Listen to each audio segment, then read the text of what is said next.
Good morning. This is the OHSU Effect Inside Health and Science. I'm Lacey Evans. We have a great show for you today. It's all focused on cardiology, the different kinds of heart problems and diseases, and the new innovations in heart health. We're going to discuss all those things. With me now are two doctors who have had a huge influence in the cardiology field. Dr. Albert Starr is the inventor of the first heart valve, the Starr-Edwards heart valve. He's also a distinguished professor of cardiovascular medicine at OHSU. And Dr. Sanjeev Kaul is the head of cardiovascular medicine at OHSU, and he's also the inventor of myocardial contrast echocardiography. Did I pronounce that properly? Well, good morning to both of you. Good morning. So we want to start off by talking about congestive heart failure. First, let's talk about what this is and what causes it. The function of the heart is to supply oxygen to the body for its needs. When the heart cannot do it effectively, that is called congestive heart failure. And almost any heart disease leads to congestive heart failure. In the US, the commonest cause is coronary artery disease, which is blockage of your coronary arteries. That can cause either the function of your heart to decrease, or you can get a heart attack, which means a whole portion of your heart doesn't work. So the heart cannot pump out enough blood to the rest of the body for its oxygen needs. Mm-hmm. The other commonest cause is high blood pressure, which makes the heart muscle very thick. So although it pumps correctly, it cannot fill well enough. So enough blood doesn't go out because it doesn't fill enough. So those are the two major types of heart failure. But any heart disease can lead to heart failure. And I'm sure many people are affected by this, correct? There are over 500,000 people each year who develop congestive heart failure, and it's also the major cause of death from heart disease. You both have been in this business a very long time. Have you seen these numbers increase or decrease as the years have passed? They have increased. Yeah, the numbers are increasing because the palliative treatment is effective enough to keep people alive longer than in the early days, both through medications and through surgical procedures. So oddly enough, the disease is increasing enormously, but the mortality from the disease is actually decreasing. So is it a lot of lifestyle problems that can cause coronary artery disease? Yes, coronary artery disease is 50% of the time is caused by some risk factors: smoking, high blood pressure, high cholesterol, family history, very strong. But another 50% of the time, we don't find a risk factor. And so that's why it's a very frightening disease, because we cannot identify everybody who may or may not develop the disease. Well, one of the critical factors, though, about coronary artery disease is that it's segmental in the sense that only portions of the artery are diseased and other portions may not be. So if you could do away with the portion that is diseased where there's an obstruction, either by bypassing it surgically or by putting a stent and dilating it at that portion, the coronary artery can remain functional even though it was a victim of atherosclerosis. Well, do you know why only one portion of the artery or one portion of the heart would be affected? Yeah, that's a really great question. Sanjeev, do you? It is usually at branch points, and right. It is wherever there is less shear. Right. So if you have more shear, you are much less likely for adhesion molecules and other things or cells to adhere to the endothelium. Where there is low shear stress, they are much more likely. So those are the regions that are more likely to develop atherosclerosis. Yes, Sanjeev is really one of the world's pioneers in understanding the mechanism of atherosclerosis and how the receptors inside the artery, little strands of protein that hang out, are very sensitive to blood flow.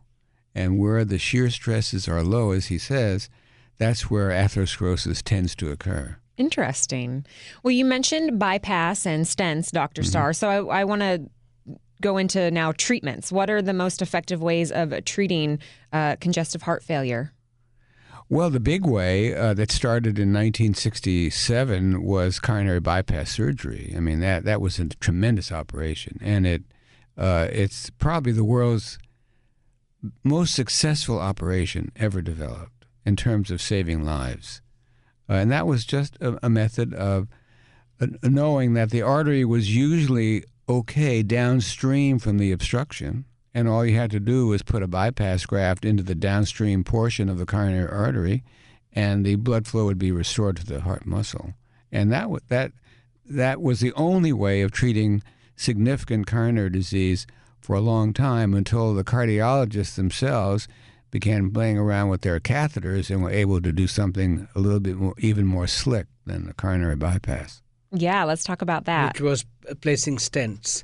And so coronary disease is the biggest cause of heart failure. But in the early eras, 50s and 60s, before people would get heart disease, they would die of valve disease. And that's where Dr. Starr made such a huge contribution, because these people had heart failure, their valves were leaking, the heart was not working well, and they would die. And because we didn't even have good medications then.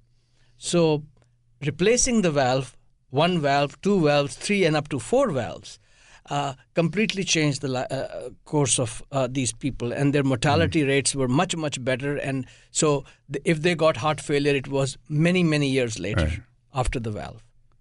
Yeah, the Starr-Edwards heart valve. You invented that, 50 years ago, I believe?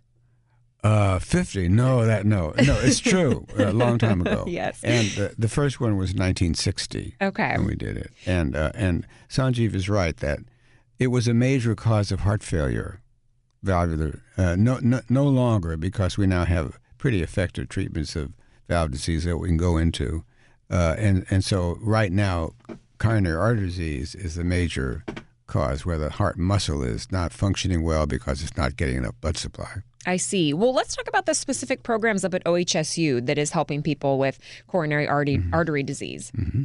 Well, let's talk about heart failure, because that's the end stage. And so medicines have improved a lot over the last 50 years. So we can treat a lot of people with heart failure for a long time now with effective medication. So that's the first thing to remember.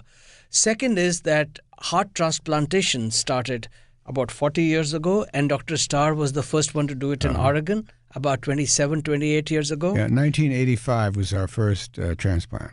And the problem with transplant is that there are about 50,000 people who will need something done to their heart mechanically to let them survive the severe heart failure, but only 2,000 hearts are available in the country. Per year. Wow. And so very few people get heart transplant, although many more would benefit from it. Right. And the big thing that has happened now is that we are able to put these little pumps inside the chest called ventricular assist devices. They suck the blood out of the heart and put it into the aorta. So they act like a heart, but outside the heart. And they have become so small in size now, the battery is in a little pocketbook outside, and you can see people walking around doing everything normally, and you would never guess that they had an artificial device in them that was keeping them alive. Do you also counsel patients on making lifestyle changes before it gets to that point? Prevention is the best treatment for any form of disease, including heart disease. So if we can prevent heart disease, take care of hypertension, not let cholesterol go up, make people exercise, eat the right food, then the morbidity and mortality from heart disease will decrease. About 85% of heart disease is preventable or delayable. And the science of prevention is getting very sophisticated, especially the science of what's called epigenetics, where that heart disease could run in families, coronary disease could run in families, and there's a genetic component to that. But there also is what's called an epigenetic component, and that's other factors that reorchestrate what the genes are doing. And we have a great research program at OHSU on epigenetics and the developmental aspects of heart disease. And we now know that there are maternal effects, that is, and during fetal life, a great deal is determined about the propensity for having coronary artery disease right then. And small birth weight, for example, is one of them. Nothing is probably more important than what happens during the development of the fetus in determining the eventual outcome much later in life, maybe 50 or 60 years later. Well, Dr. Albert Starr and Dr. Sanjeev Kaul are with me now talking about cardiovascular health on the OHSU effect.